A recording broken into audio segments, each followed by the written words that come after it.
द्वारका नगरी के निर्माण का मुख्य कारण मथुरावासियों और यदुवंशियों के वंश की सुरक्षा हेतु स्वयं भगवान श्री कृष्ण द्वारा किया गया था।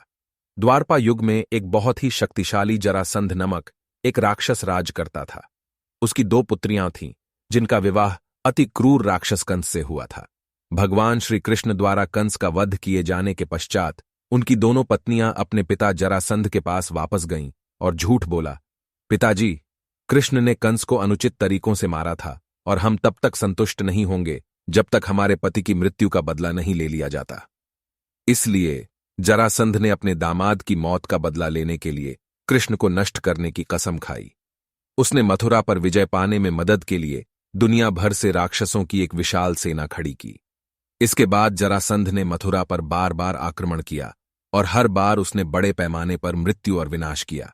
लेकिन कृष्ण और बलराम ने जरासंध को छोड़कर उसकी संपूर्ण राक्षसी सेना नष्ट कर दी।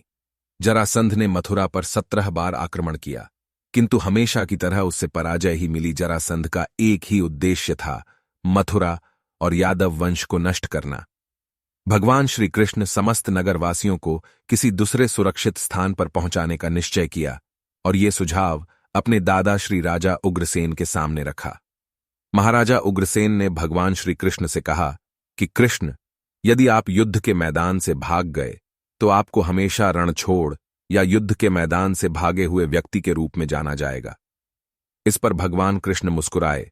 उन्होंने अपने दादा से कहा, मेरे पास पहले से ही कई नाम हैं, एक और नाम रखने से कोई फर्क नहीं पड़ता। मैं अपने लोगों और उनके जीवन को बचाने के लिए अपनी प्रतिष्ठा का त्याग करने को तैयार हूं। बलराम भगवान श्री कृष्ण की बात से सहमत नहीं थे तथा जरासंध और उसकी सेना से युद्ध करना चाहते थे। भगवान श्री कृष्ण ने उन्हें समझाया कि युद्ध हर समस्या का समाधान नहीं है।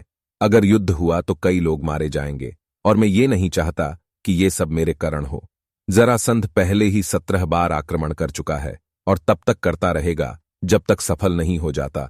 इसीलिए मैंने ये निर्णय लिया है, हम सब किसी दूसरी सुरक्षित स्थान पर पहुंच जाए जहां जरासंध का पहुंच पाना मुश्किल हो।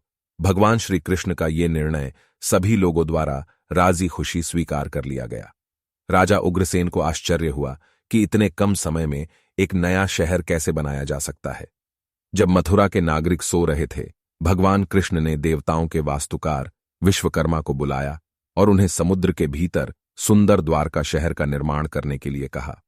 वास्तुकार ने कृष्ण और राजा उग्रसेन को नए शहर की योजना दिखाते हुए कहा, हे प्रभु, शहर तभी बनेगा जब समुद्र के देवता समुद्रदेव हमें कुछ जमीन देंगे। इस प्रकार भगवान कृष्ण ने समुद्रदेव की पूजा की, जो प्रसन्न हुए और उन्हें भूमि दी। जल्द ही विश्वकर्मा ने सोने से बनी नगरी द्वारका का निर्माण किया। भगवान कृष्ण ने बलराम से कहा, समुद्र से घिरा हुआ एक मजबूत किले वाला यह शहर राक्षसों से निपटने के दौरान मेरे लोगों की रक्षा करेगा। फिर भगवान कृष्ण ने सभी को द्वारका पहुंचाया।